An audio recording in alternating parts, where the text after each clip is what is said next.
everybody. My love of the 996 Generation 911 is well known.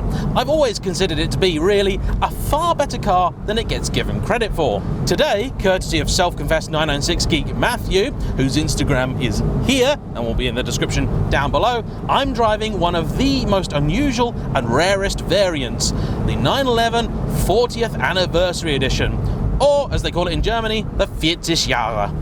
This is very much what you'd term a run-out special. In a lot of ways, you could call it the GTS before the GTS was actually a thing. What you got in essence was a 996 Carrera. At the time, there was no Carrera 2S, and they threw on most of the options catalogue and then gave you a few bespoke elements. So you have, for example, this GT silver paintwork, which, in this pristine condition, I must confess, does look quite good, even though I'm not a fan of silver. You also got bespoke badges on the rear and here in the centre console, and these are actually properly numbered. So this is car 993 of an original run of 1963, commemorating the year of the 911's introduction. There are some other touches too, these little silver dials I've never noticed before, so I assume maybe part of the package. You also had the MO30 sports suspension, a limited slip differential, which not long after this car was made, I believe, was no longer an option you could select on a regular 911. You also got some slightly dubious 5-spoke chrome wheels on these. Very American, I have to say. This car's had them toned down a little bit because they've already been refurbished once. They lost their luster. I think they work a little bit better here, but honestly, I wouldn't keep the chrome if I had one of these. And most interestingly of all, you got the X51 power kit. Now this was actually quite a serious thing. It cost a lot of money, about £6,000 or £7,000, or 10% of the value of a regular 911, and as you might imagine was therefore a fairly rare option on most normal cars. Apparently there are a few C4S's out there with it, but I can't really recall bumping into one in the classifieds ever. The total power gain was only about 25 horsepower, but when you see how it was achieved, you'll realise just how special it was.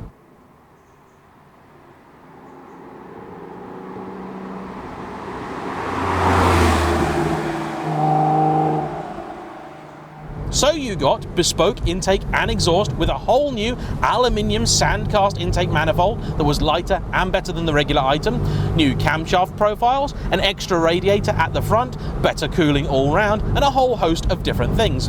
This meant that the car was not just a better performer, but also a little bit more durable than standard. The really interesting bit of this is that the power kit was developed by Porsche's GT department alongside the 996.2 GT3. The story goes this was a backup option for if the Metzger engine that did eventually go in the GT3 couldn't get homologated for racing. Porsche wanted something to fall back on. Now on top of some of those big items, this car's also got a few extras. So it has silver painted hardback sports seats, which actually are okay, although never my favourite. You've got a sunroof up here, which I believe was part of the package as standard. The steering wheel is really nice with this stitched airbag cover, it's a nice touch, and these seats have a bespoke, what they call sort of dark grey covering, but to be honest, it just looks like black to me. And the centres are in a perforated leather that was bespoke to the 40th anniversary. You also got perforated leather on the steering wheel and on the gator here. I've got to say, Matthew's car is an absolute credit to him, and I'm very grateful to him for bringing it out to me, particularly as this was a very, very last-minute thing. This car's also fitted with the Porsche sports exhaust. We've done a few drive-bys earlier, nothing too fruity, and I have to say, even at sort of modest speeds, actually, this is the best sounding exhaust I've heard on a 996. Most of the others I've heard, the aftermarket ones in particular, are just too damn loud, and the noise they make isn't really that nice. This has got the right tone and the right amount of volume. Dynamically, this thing is absolutely fantastic. It's delicate, it's poised, balanced really well. When you push it on, the suspension actually really does start to make some sense. However, I'd be lying if I said you could really feel the diff working on the road. Certainly nice to have though, because you have to remember, for this generation of 911, traction control was still an option. Something this car is fitted with, when it's pretty basic at the best of times.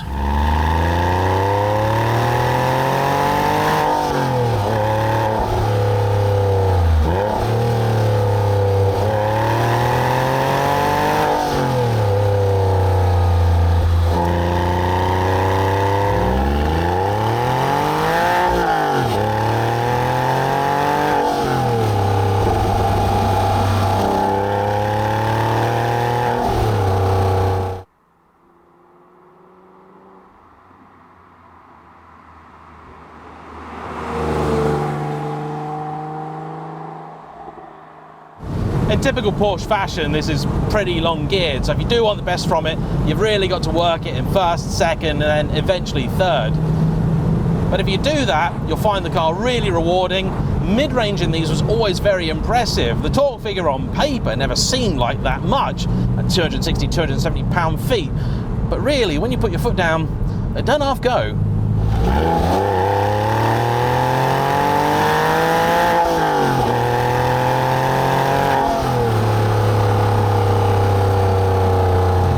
MO30 sport suspension was always an option I was never particularly in love with on the 911, and here I kind of realised why. It works well and the steering is really very good. It's that classic 911 feel of quite light but extremely feelsome, very accurate, and it's quite an agile thing. But the car just feels that little bit too firm for British roads, particularly this one. The regular car, in truth, actually is much better damped and really, I think, far more enjoyable. However, the trade-off, some really quite impressive body control. And on a road like this, the little narrow-bodied 911 does feel rather at home. It can carry some quite impressive pace. Heel and toe is not the easiest, the pedals feel slightly awkward, but eventually you do get used to it and it all starts to come rather naturally. This car is absolutely as it came from the factory. However, if I were to change anything on it, I think it would be the gear shift. It works well enough as it is, but a short shifter would improve it quite a bit, I feel, and make it that much more enjoyable to pilot. You see, the 3.6 engine in particular never felt like it was that interested in revving out. That's actually one difference I'm feeling with the 40th anniversary. It does actually seem quite keen to go all the way to its sort of 7,000 RPM red line. The normal cars, they'll do it for sure, but it doesn't really seem to be an awful lot of point. Between 3 and 5 is where they're normally strongest, but here it does feel like it goes from 3 all the way out to 7.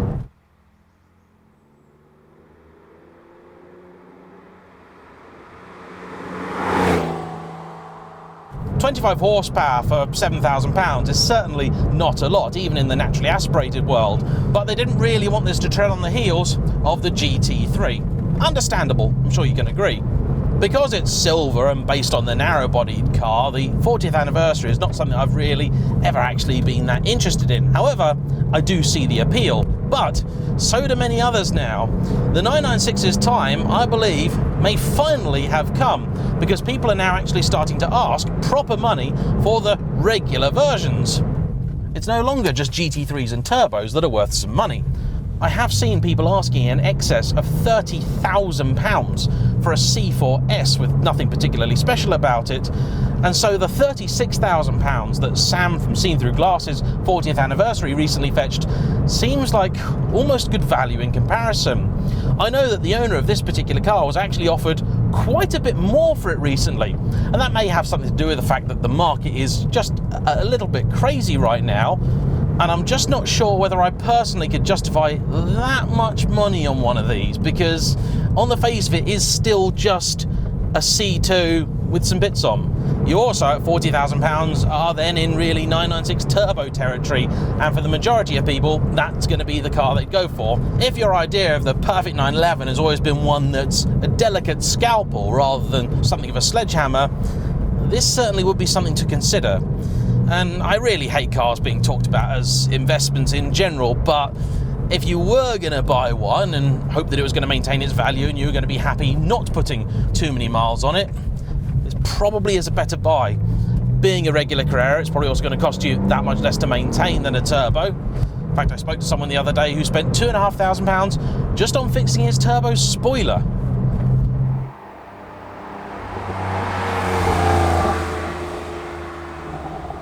And to be perfectly honest with you, the vast majority of other things I could say to you about this car are the exact same as I'd tell you in more or less any other 996.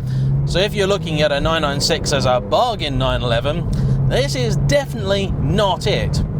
But if you want one as something to enjoy now, and as a potential future collectible, you could absolutely do far, far worse than the 911 Jahre. And don't forget to like, comment down below, subscribe if you haven't already, und auf Wiedersehen.